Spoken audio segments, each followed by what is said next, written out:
This exercise we're going to be doing is a dead bug, but we're going to be using a ball to help better engage through your core, also to get a more intense engagement through your core, to work it out a little bit harder. Makes it a little bit more challenging, but in some cases can help you get that core engagement if we're struggling without the ball. This ball's probably a little bit big for me, so I would really rather have a slightly smaller one, but this is what we have available, so we're going to use it. I would generally err on the side of slightly small than slightly big, but you can do whatever feels comfortable for you. You do also want to make sure that you're doing this on a relatively firm surface, so something that's the flat, like the ground. Some people will do it on like a coffee table as well, but I don't recommend doing this on a bed because it's going to make it a lot more difficult, challenging-wise, but it's also going to make it harder for you to feel if you're doing it correctly. So I'm going to do it up here. You're going to take that ball. It's going to go between your legs and your arms. So you can start with your arms kind of just resting on it and your feet resting down on the ground. There's a few variations, so I'm going to go through the setup for both in this video, and then the second portion of the video will have whatever one your provider is requiring you to do. Okay. So whether your legs are down or up, you want to have your hands, palms facing each other at a minimum. You don't want to do palms down, because although this is a core exercise, we want to make sure that your shoulder blades are engaging properly and you're not impinging your shoulders for any reason. So you're going to have palms facing towards each other, okay? So if the feet are staying down, that's fine. You're going to get a little bit more engagement through your arms than through your legs. But either way, you're going to be trying to press down into that ball like you're trying to squeeze it between your arms and your legs here.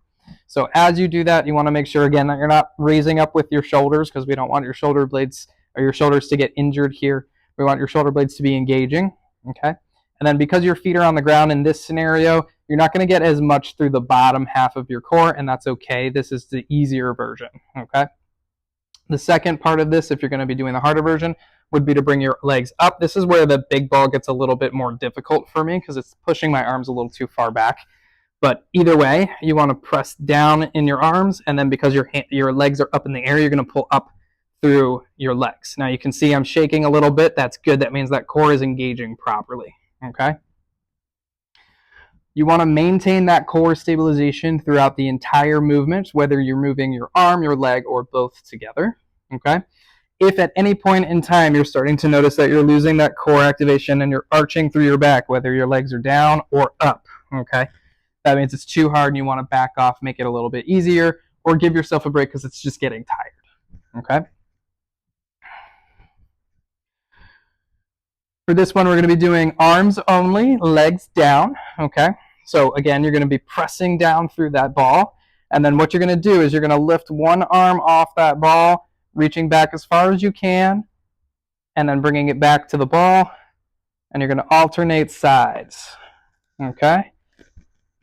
Now, as with all of these, you want to make sure that you're keeping that deep core engaged and that you're not arching through your back to get there, okay?